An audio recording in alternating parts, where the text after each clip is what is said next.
Bertemu lagi dengan saya dalam 100 Membahas. Kali ini kita akan membahas bagaimana investasi di tengah ketidakpastian ekonomi global pada saat ini.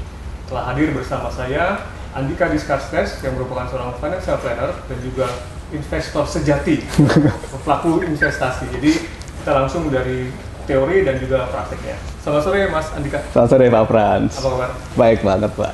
Mas Andika ini dulu adalah pegawai Kementerian Keuangan juga, jadi memang dia pelaku dari pengambil kebijakan dan sekarang menjadi investor. Iya Pak.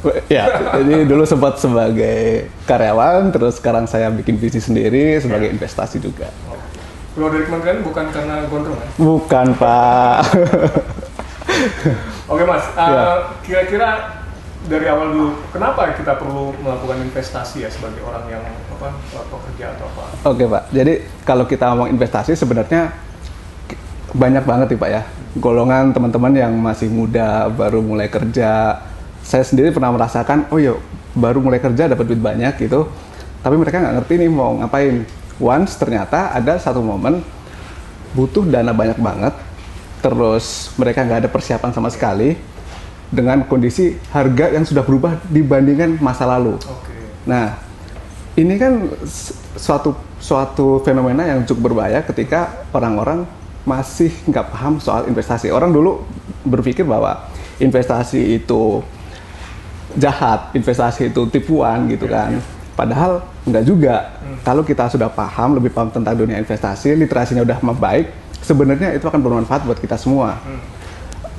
Saya selalu bilang gini Pak, ke semua klien-klien saya, karena saya sebagai financial advisor, orang nggak perlu investasi saham. Nggak semua orang perlu investasi saham, tapi semua orang perlu investasi. Jadi investasi kan macam-macam. Orang harus punya investasi, tapi nggak perlu terpatok di satu tok, gitu sih Pak. Tadi udah disebutkan juga tentang saham. Jadi ada berapa macam nih jenis-jenis investasi yang kira-kira bisa dilakukan? Nah, kalau bicara investasi Pak ya, di zaman sekarang tuh ada mindset gini Pak sebenarnya. Investasi itu muncul ke produk apa sih? Dia melekat ke sebuah produk yang mengenerate uang lagi. Contoh, ada orang bisnis, kita taruh uang, disitulah investasi terjadi, ya kan? Karena bisnis ini jalan, rumah makan ini jalan, terus ada profitnya, profit sharing. Mendapatkan keuntungan. Betul. Tapi ada lagi satu jenis yang lain Pak, ke sebuah produk yang didiamkan nilainya bertumbuh. Ya, jadi ada gain, ada value yang naik. Nah, bagi saya sebenarnya itu dua hal yang harus kita bedakan. Apakah kita akan investasi ke yang model bisnis tadi? Kalau seperti itu, macam-macamnya seperti satu, saham, itu udah jelas. Terus reksadana. Reksadana itu kan karena manajer investasi menaruh uang ke produk-produk yang kerja juga. Ya kan? Terus obligasi. Obligasi kan based on project bisa, atau based on kegiatan usaha pebisnis, ya kan?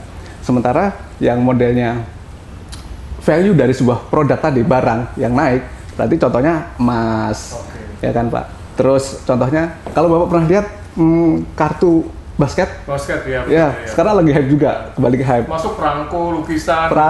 Lukisan, terus sneaker. Tapi yang sneaker juga ya? Sneaker sekarang lagi hype Pak. Kalau Bapak lihat di US, makin tua makin naik harganya. Enggak juga, enggak. Tapi di US itu sekarang ada exchanger Pak. Jadi ada kayak di bursanya, di sana orang-orang jualan sneaker. Nah di US udah lagi musim di sana kayak gitu. Nah yang saya perhatikan Pak, kalau di kita kan orang level medium up, dia investasinya yang barang mati itu emas, terus tanah, jam tangan, terus banyak hal-hal kayak gitu. Tapi kalau yang benar-benar tajir, lukisan. Nah kalau kayak gitu tuh udah di level yang lain lagi nih. Tapi gitu ada perbedaannya seperti itu sih Pak. Jadi kalau di masa seperti sekarang ini, di mana kita mengalami pandemi karena COVID-19, terjadi ketidakpastian ekonomi secara global, kira-kira investasi apa yang pas nih kalau menurut Mas Andika? Nah, ini sebenarnya Pak Frans yang harus memberitahu saya nih Pak. Karena Pak Frans sebagai pemilik kebijakan nih ya kan. Cuman kalau dari saya sebagai investor, dan saya selalu sarankan ke klien-klien saya, ke tim saya, kalau untuk investasi Pak, terlebih di tahun 2020 sekarang, saya sudah announce di awal tahun ketika COVID mulai menyerebak di China, belum ke Indonesia, itu saya langsung tarik sebagian besar saham saya, Pak. Oh. Jadi itu udah semacam sinyal kalau wabah itu nggak usah dilawan, selesai. Jadi kalau sekarang posisinya adalah kita jangan terlalu bermain di sektor yang agresif, Oke. ya kan?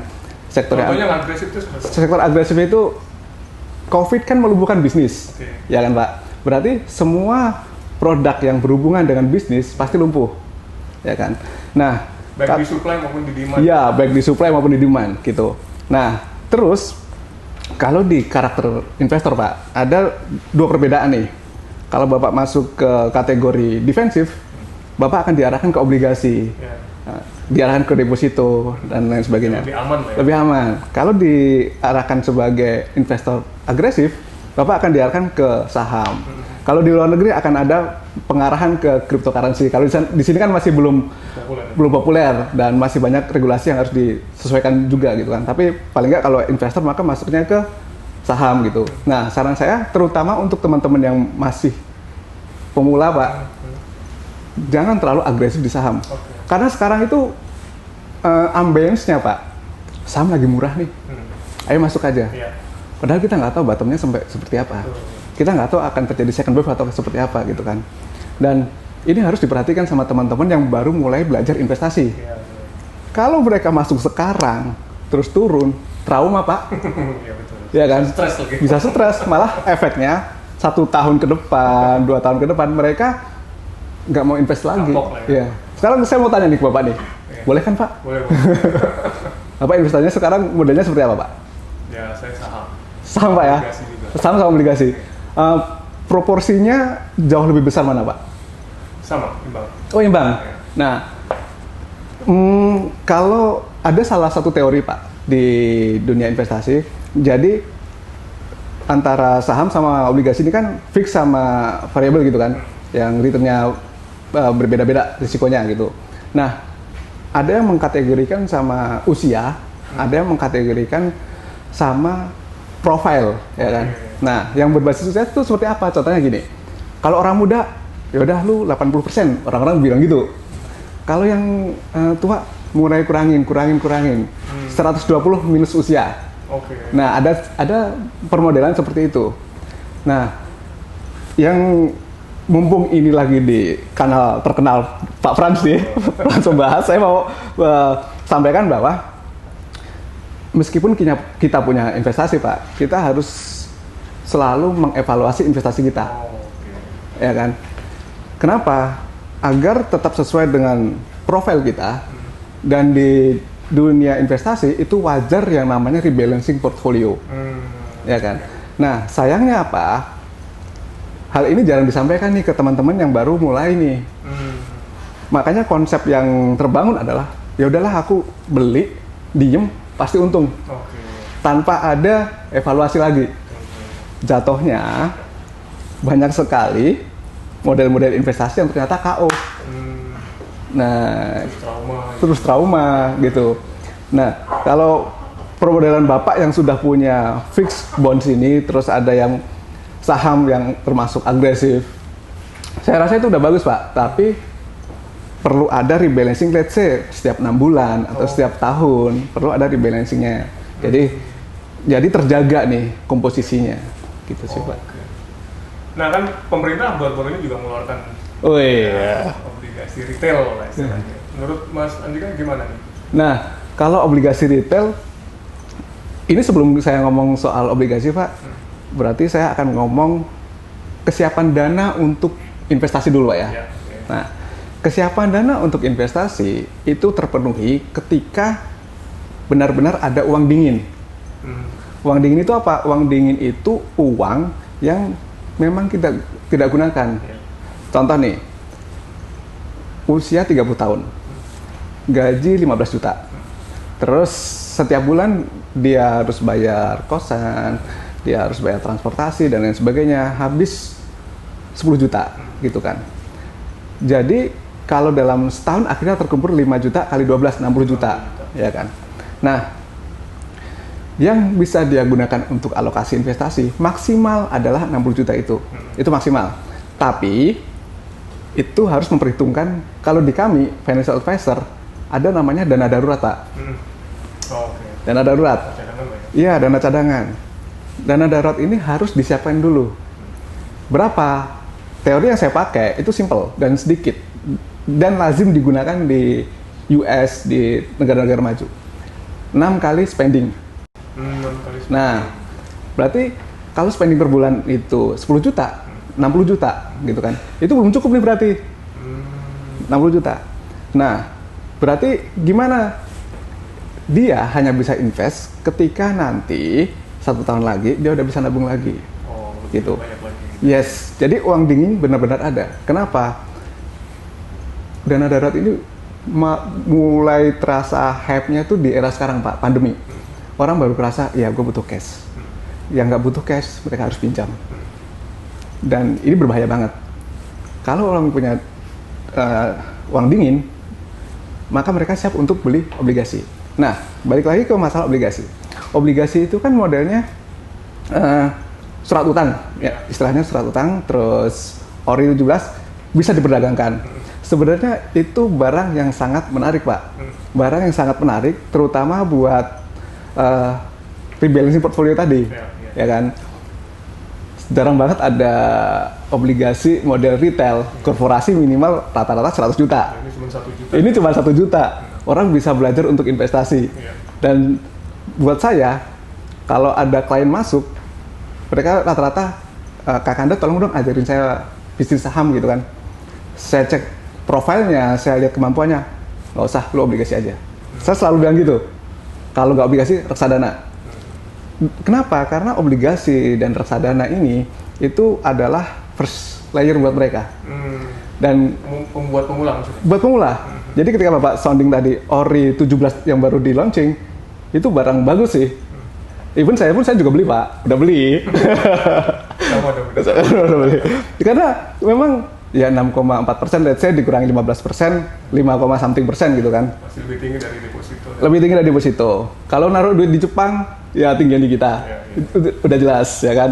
Di Singapura masih tinggian kita juga. Artinya orang luar itu pengen masukin duit ke kita. Kenapa kita enggak? Ya kan. Jadi buat saya itu sangat-sangat bagus buat kita, plus ya secara APBN juga membantu gitu kan. Daripada utang ke luar, better ke dalam negeri. Gitu nggak sih Pak? Betul. Menurut Bapak gimana? Sekarang kalau saya sih udah gini, kan kalau dari sisi pemerintah lebih baik membantu sekalian rakyatnya kan, ngasih profit ke masyarakat Indonesia. Ya nggak sih Pak? Gitu? Itu dari sisi nasionalisme. Iya. Kita membantu pemerintah melalui pembelian obligasi yang dikeluarkan pemerintah. Iya. Akhirnya uangnya kan muter-muter di Betul. juga. Keuntungannya untuk kita, tapi di satu sisi bisa dipakai juga untuk pembangunan. Betul. Nah, ini yang Siapa yang nanya sih? saya tanya satu Pak, boleh ya Pak ya? Kalau dari sisi Bapak, dari sisi negara Pak, lebih baik pinjem dari masyarakat atau pinjem dari luar? Karena kita tahu lah bahwa untuk mendukung pembangunan kita masih disokong sama surat utang, dan itu wajar ya kan. Tapi lebih baik mana sih Pak, ke masyarakat kita atau ke orang luar? Lebih baik masyarakat kita, jadi lebih inklusif, dan juga nanti kan pengembaliannya juga nggak mesti mengikuti rate dolar. Yes. Lebih aman. Lebih aman ya Pak ya? Nah, ini suka. Biar makan diri mas yang nanya ya. Iya. Loh, biar masyarakat itu tahu Pak. Iya. Karena yang muncul di media apa sih Pak? Yang muncul itu gini, ini ngapain sih negara ngeluarin surat utang mulu? Iya, betul. Emang sebutuh itu sama uang? Padahal kan ini ya you punya, you beli, you dapat profit daripada orang lain dapat profit. Membantu pemerintah secara nggak langsung. Betul.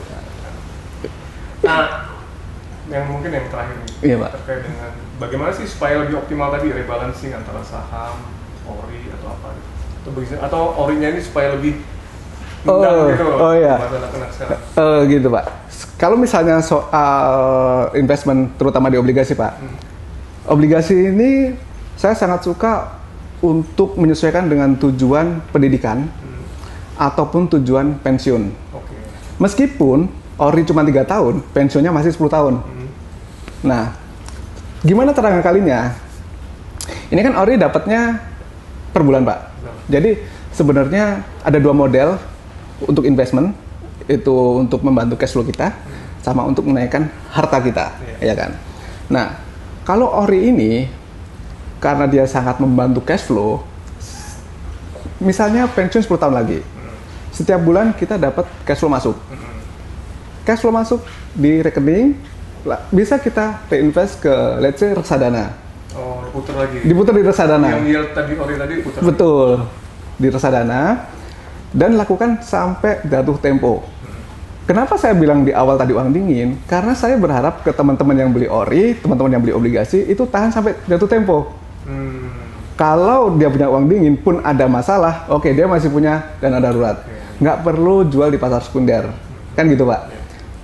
Ketika per bulan dia masukin cash in ke reksadana, terus 3 tahun lagi jatuh tempo, pokok yang cair plus cash yang bulanan di reksadana tadi bisa digabungkan untuk menambah pembelian ori berikutnya atau obligasi berikutnya gitu.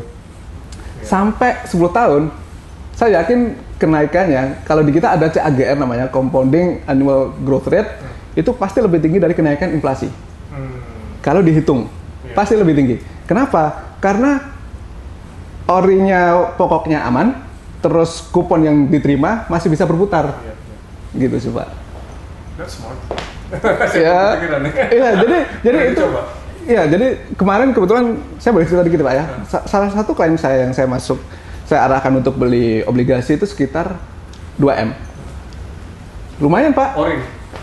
SBR pas itu. SBR.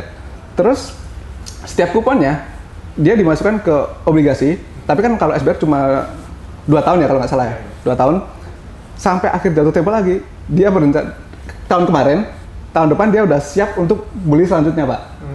Jadi dengan cara itu, dan dia masih muda, Pak. Seumuran saya sih. Wow. Nah, jadi let's say 10 tahun lagi, itu CAGR-nya bakal bagus sekali gitu. Iya.